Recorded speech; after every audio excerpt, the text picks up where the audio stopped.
doing? David Taub here, co-creator of NextLevelGuitar.com. Hope all is going well, and I hope your guitar and musical journeys are going famously. Today, I have a lesson for you on drop D tuning. Just an easy beginner lesson. If you're not too familiar with the tuning, I'm going to tell you a little bit about it, how easy it is to move around in it, what are the advantages, easy ways to create riffs. But if you have a second, please subscribe to the channel. You know, subscribing to the channel, that really helps us to keep bringing the content, right? If you like the video, please click the like button, give it a thumbs up, share, and also please leave a comment below. Let us know what lessons you'd like to see in the future, or maybe what gear you'd like to see reviewed, or how you like this lesson. But leave a comment below, and we sure appreciate your support. There's many reasons why drop D tuning is so awesome. A few of them are it's heavy sounding, it's easy to play power chords using one finger, and it just gives you some different sounds and a little different palette. Much like many other alternate tunings. Drop D tuning is one of my favorite tunings. I write a lot of my original music in drop D. I like drop C also. And it's very easy to get your guitar in drop D tuning because you're just changing the tuning on one string. Every other string stays the same. In standard tuning, it's low E, A, D, G, B, E, right? But now we're going to take that low E string and drop it down a whole step to a D. So now you have this nice low D note, and if you notice, that D should sound the same as your fourth string, which is a D. They're both ringing out to the pitch of D, right? And then when you add your A string in there, on your bottom three strings, you have a beautiful D5 chord. And drop D is such an awesome tuning for heavy riffs. And you could really get some killer sounds and write some really cool riffs and come up with some stuff very quickly. It allows you to play low power chords with only one finger. So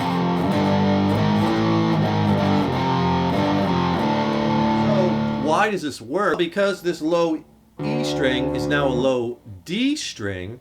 What it does is it shifts all the notes. So before, when you played a power chord like this, right, where your first finger was a whole step away, that note to make it that same power chord is now here. So you do this basically, but no one's going to play it like this. You just use your first finger and you bar across all three strings, low three strings, and you have that same power chord, but with one finger. You can do a lot of things very fast, which would be a little harder when you'd be sliding them around using three fingers. You could do with one. So let me explain some of the chords and the notes, and then we'll start applying them. Now the chords will line up like this. You have this open D5, right? Second fret, if you bar across all three, that's now an E5. Because remember, you're in D, that low D. So the first fret would be an E flat note, then E. Third fret would be your F now, which normally your F would be at the first fret, right? Everything is shifted down a whole step. F sharp, G at the 5th fret. G sharp, A is at the 7th fret now. B flat is your 8th fret. B is 9. C is 10. C sharp is 11. D is 12. There's your octave. Okay, if you don't know the notes yet, that's okay. Here's why that's important. So let's say we want to riff around. I'll get you going easy. Let's just take all the chords in the key of D minor, right? Because you have this open D, makes it really easy to start banging stuff around in the key of D, D minor. So we're going to play D, E, F, G, A, B flat, C, and D.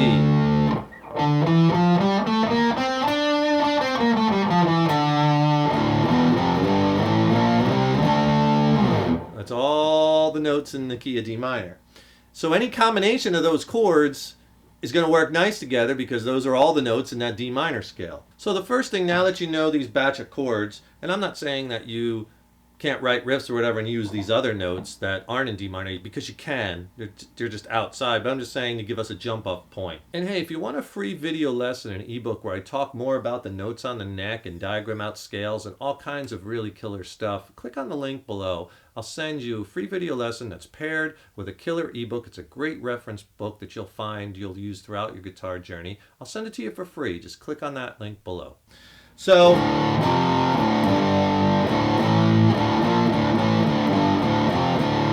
to get comfortable at first, hopping around on those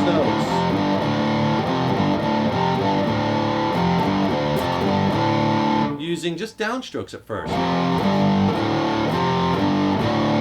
I'm just playing 3rd fret, 5th fret, 3rd fret, 5th fret, and then the open D5. Then muted.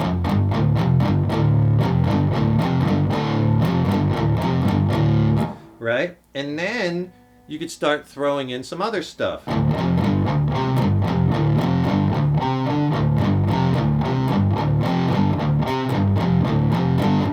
And if you start putting in like other notes, 3rd fret, the C, the D, and the E, 3rd, 5th, and 7th on the A string, you can start mixing them in.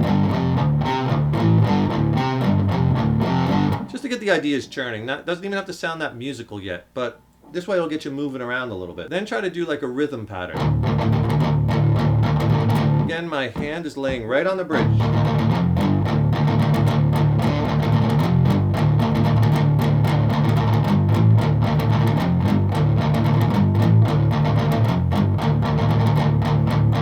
That doesn't stop.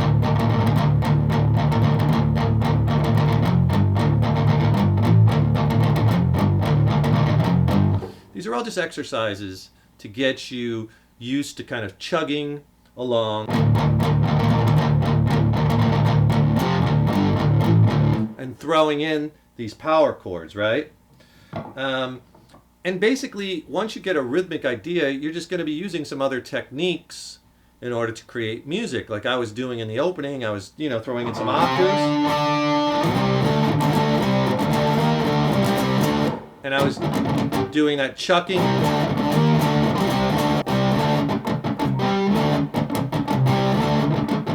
And all that is, again, just another technique, is you're just loosening up pressure.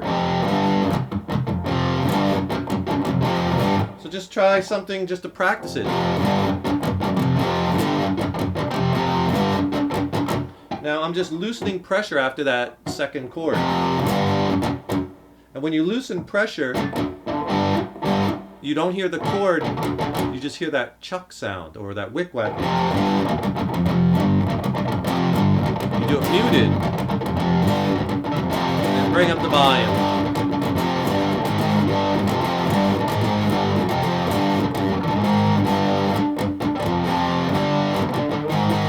See, there I'm going to that 6th fret, which is outside the scale, but that's okay. That's kind of the movement. But then you throw in, a little rhythmic right hand, pick hand.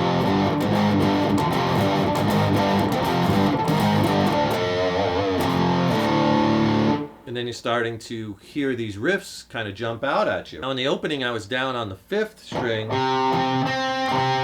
just playing octaves, playing a C to a D octave, playing the A string at the 3rd fret, G string at the 5th fret, skipping over the D but muting it. That's the sound you want, not this. See, if you let the D ring, no good. So the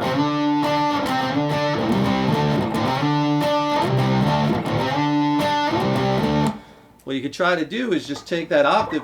Again, I'm keeping it basic. I'm always going to that D because I want you to start hearing how you could start sounding really good very easily and quick. And then I was jumping up to the 10th and 12th fret. If I slow it down, you heard that down up in between. And these are all just ideas to get you going.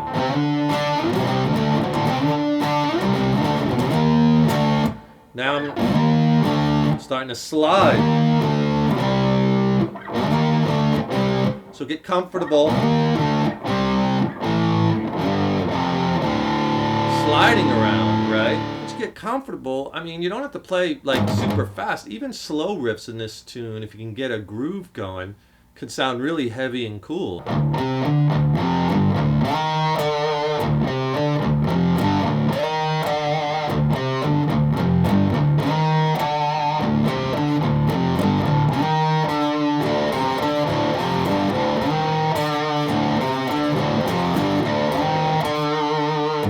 And there I'm just incorporating things like artificial harmonics, vibrato, with, you know, sliding on single notes, palm muting, and then you got something. So mess around with the different techniques and devices. The rhythmic, the chucking, throwing in that open D5 chord with some chucking.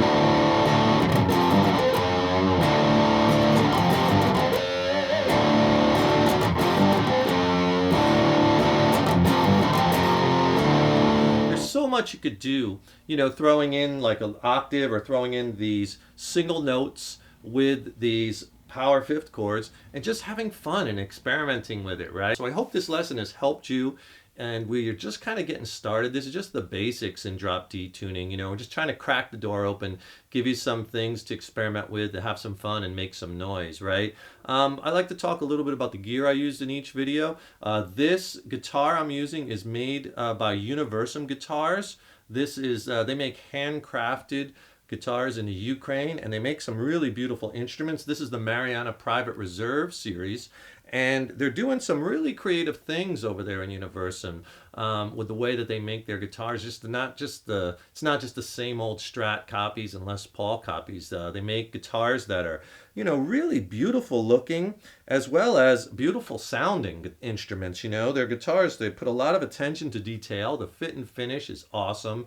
They sound great, they play great, and they look great. So hop on over to universumguitars.com and check out some of their stuff. They make some killer instruments. And basically I'm plugged straight into the front of a Bad Cat Lynx 50 amp. I'm on the distorted channel. The gain's about 70%. And as far as effects, the only thing I have is just a little splash of reverb with a Keeley Caverns pedal in the effects loop.